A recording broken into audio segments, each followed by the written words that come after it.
ఈరోజు చాలా పెట్రోల్ బంక్స్లో చాలా రష్ కావడం జరిగింది. ముఖ్యంగా పబ్లిక్ అందరు కూడా చాలా ప్యానిక్తోని అందరు కూడా పెట్రోల్ బంక్స్ దగ్గర పోతున్నారు. ఈరోజు నేను, మన అడిషనల్ సిపి గారు, జాయింట్ సిపి గారు, మన కలెక్టర్ గారు హరిచందన గారు, మన district civil supply officer Srinivasu అందరూ కలిసి మనం ఒక రివ్యూ మీటింగ్ పెట్టుకోవడం జరిగింది.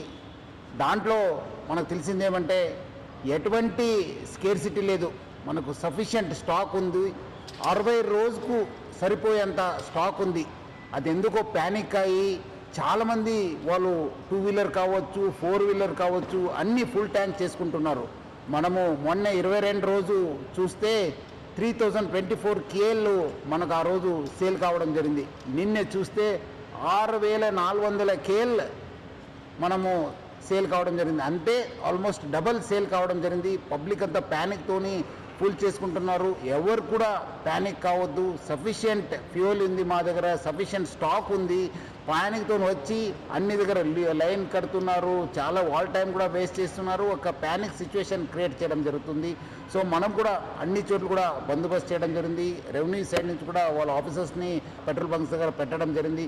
ఈ మధ్యలో కొంత పెట్రోల్ బంక్స్ కూడా నో స్టాక్ ఎందుకు పెట్టారంటే మనము డబల్ సేల్ కావడంతో ఉన్న ట్యాంక్లో ఉన్న మొత్తము ఫ్యూయల్ అయిపోయింది. సో ఈ రీఫిల్లింగ్ కోసము మనకున్న 320 ట్యాంకర్స్ ఉన్నాం హైదరాబాద్ సిటీలో.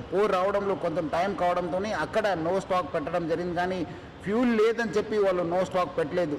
సో చాలామంది రకరకాల పుకార్లు పెడుతున్నారు.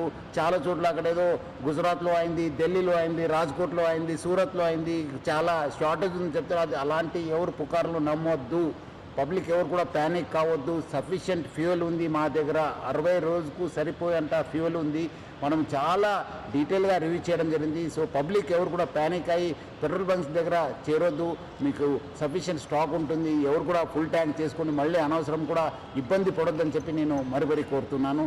అదేవిధంగా పెట్రోల్ బంక్స్ ఎవరెవరు ఉన్నారు, HPSCL, IOCL, BPCL, నైరా వాళ్ళతో, ప్లస్ అదేవిధంగా రిలయన్స్ యాజమాన్యతో కూడా మనము టచ్లో ఉన్నాను. వాళ్ళతో కూడా మాట్లాడడం జరిగింది. వాళ్ళు కూడా ఇదే చెప్తున్నారు, ఏమంటే అనవసరం ప్యానిక్ సిచ్యువేషన్ క్రియేట్ అయింది సార్. సో అలాంటి పరిస్థితి లేదు, సఫిషియంట్ ఫ్యూయల్ ఉందని కూడా వాళ్ళు తెలియపరిచారు. కొన్ని చోట్ల ఈ వీడియో సర్క్యులేట్ అవుతున్నాయి. ఎందుకంటే చాలా లైన్స్ ఉండడంతో సోషల్ మీడియాలో బాగా సర్క్యులేట్ కావడం జరుగుతుంది. ఇక్కడ రష్ ఉంది, ఇక్కడ రష్ ఉంది, ఇక్కడ నో స్టాక్ బోర్డు ఉందని చెప్పి. సో అలాంటి ఎవరు కూడా వార్తలు నమ్మొద్దని చెప్పి నేను ప్రభుత్వ తరఫు నుంచి, నా తరఫు నుంచి, జిల్లా యంత్రాంగం తరఫు నుంచి కూడా కోరుతున్నాను.